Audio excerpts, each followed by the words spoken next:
Kita berdoa. Bapa kami yang di surga, yang kami kenal melalui Putra-Mu Tuhan kami Yesus Kristus, kami mengucapkan syukur padamu Tuhan atas berkat-Mu yang melimpah sampai saat ini. Bapa kami yang baik, kami sebentar lagi akan mendengarkan firman-Mu. Berkatilah kami Tuhan sehingga firman-Mu dapat bertumbuh, berkembang dan berbuah dalam hati dan pikiran kami, sehingga kami mampu mengaplikasikan dalam kehidupan kami sehari-hari. Di dalam nama anak-Mu Tuhan kami Yesus Kristus kami mengucapkan syukur padamu. Amin. Selamat pagi, salam sejahtera untuk kita semua. Firman Tuhan yang akan menyapa kita pada pagi hari ini tertulis dari Imamat pasal yang ke-19 ayat yang ke-17. Bunyinya, "Dang jadi hasomonmu donganmu di bagasan roham, alai ikon marsipaingot ho tu donganmu, asa unang manean dosa ho ala ibana." Dalam bahasa Indonesia dikatakan, janganlah engkau membenci saudaramu dalam hatimu, tetapi engkau harus berterus terang menegur orang sesamamu. Dan janganlah engkau mendatangkan dosa kepada dirimu karena dia. Saudara-saudari yang dikasihi dalam nama Tuhan kita Yesus Kristus, hari ini kita akan merenungkan firman Tuhan dari Imamat pasal 19 ayat yang ke-17. Ayat ini mengajarkan kepada kita sebuah prinsip penting dalam relasi, yaitu bagaimana kita seharusnya mengasihi sesama dengan jujur dan terbuka. Bahkan dalam teguran mungkin memang terasa tidak nyaman. Tetapi firman Tuhan mengajarkan bahwa menegur dengan kasih adalah bagian dari tugas kita sebagai saudara dalam iman. Yang pertama, makna teguran dalam kasih. Ketika kita membaca ayat ini, kita diingatkan ada hubungan antara kasih dan teguran.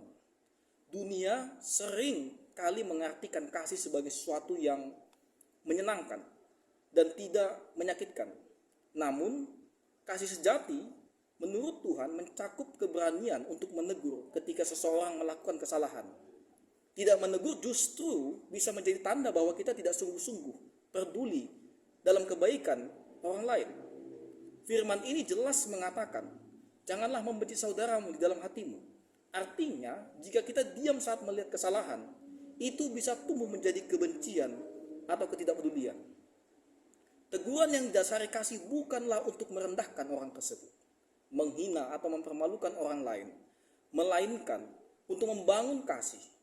Karena kasih pada dasarnya mengarahkan kita untuk peduli pada kebaikan dan pertumbuhan sesama, bukan hanya secara pribadi, tetapi juga secara spiritual.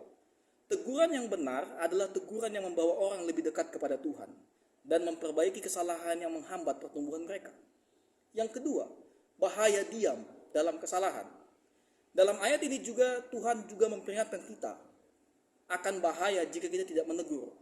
Janganlah mendatangkan dosa kepada dirimu karena dia. Artinya jika kita membiarkan seseorang terus dalam kesalahan tanpa menegurnya, kita bisa menjadi turut bertanggung jawab atas dosa yang mereka lakukan.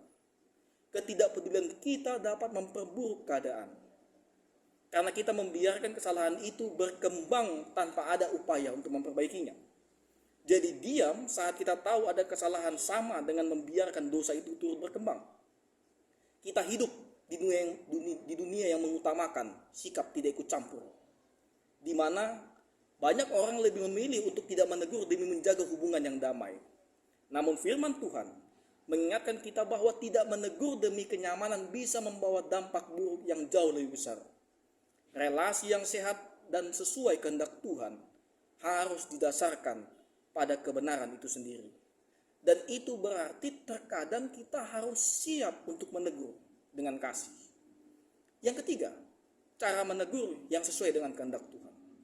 Teguran bukanlah sesuatu yang dilakukan sembarangan. Alkitab mengajarkan bahwa cara kita menegur juga sangat penting.